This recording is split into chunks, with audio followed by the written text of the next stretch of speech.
Miller, how are you feeling after taking some big hits? Good. Feel good. Just ready to attack the week, get prepared for a good opponent.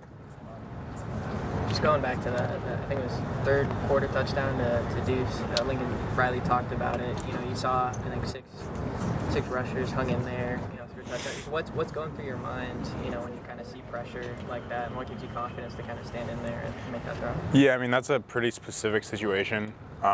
If you're generally speaking, if you have 5 wide receivers, which we had at that point, and there's 6 people in the box, you have to be ready for cover 0, and that they'll bring all 6 and there'll be 1 free.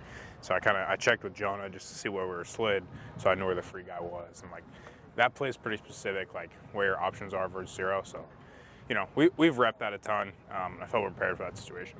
In terms of just kind of standing tall in the face of pressure, is that a skill that you had to learn? Is that something that came naturally? No, I mean, I'm just trying to execute from play to play, keep my eyes down the field because, we're going to scheme guys open. We have great receivers and great coaching. So, the longer I can progress and stand in there, the better chance we have offensively. Is it fun running more? Sorry. Miller, you had a chance to go back and watch the film, your rushing touchdown. Where did you find those that you're spinning with? You've always been a good dancer?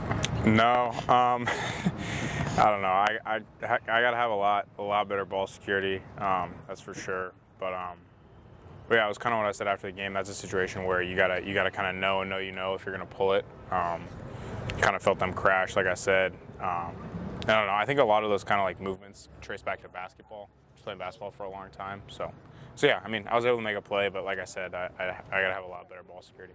It looked like you took a late hit, and the officials didn't call it in that game.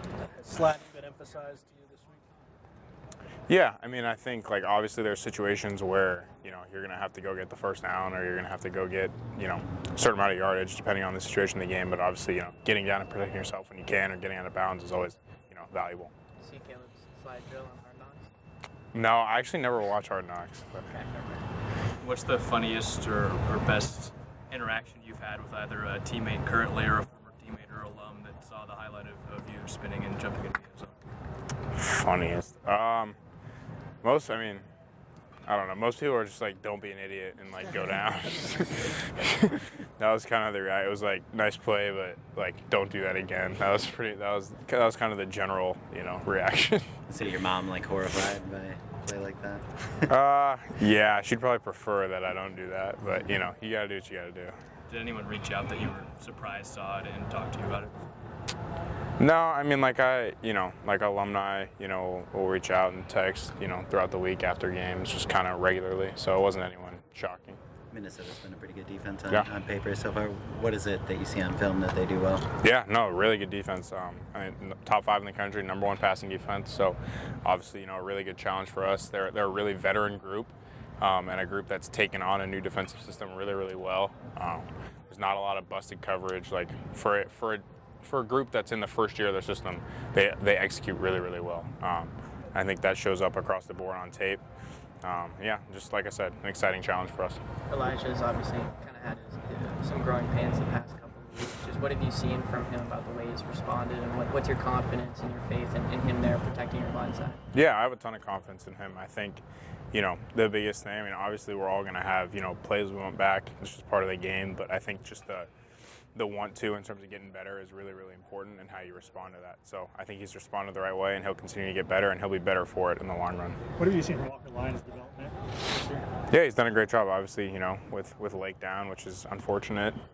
Guys get opportunities, and, Walker obviously came in the summer off an injury and a mission, so it kind of took him a little time to get acclimated, but I think now that he's acclimated, he's done a really nice job for us, and, he'll continue to get better. Does not having Lake change the offense in any ways because he's so proficient in all the responsibilities of that spot? Yeah, Lake's a great player, so, you take a great player off our offense, obviously we don't ask for that, but there's some young guys in that room that have stepped up in a big way, and we're excited to see, how they continue to develop. How nice is it to have a defense that's capable of pitching a second half shutout to keep fighting? It's great. It makes our job a lot easier offensively, and I think we've got to do a better job putting them in good situations. Let's do one more. There have been times earlier this year where you've gone to Deuce either in the red zone or down the field and just couldn't quite connect, and you seem to be more on the same page the last couple of weeks. How do you feel like your relationship and chemistry with him has grown since week 1? Yeah, it's been great. I mean, he made some big time plays for us, and in the last couple of weeks, he's going to continue to do so. He's really talented. Obviously, played in the slot a little bit last week, which was new for him. Smart kid, picked it up really, really fast. So proud of the way he's progressing. He's playing with a lot of confidence, and he's going to continue to do really good things for us.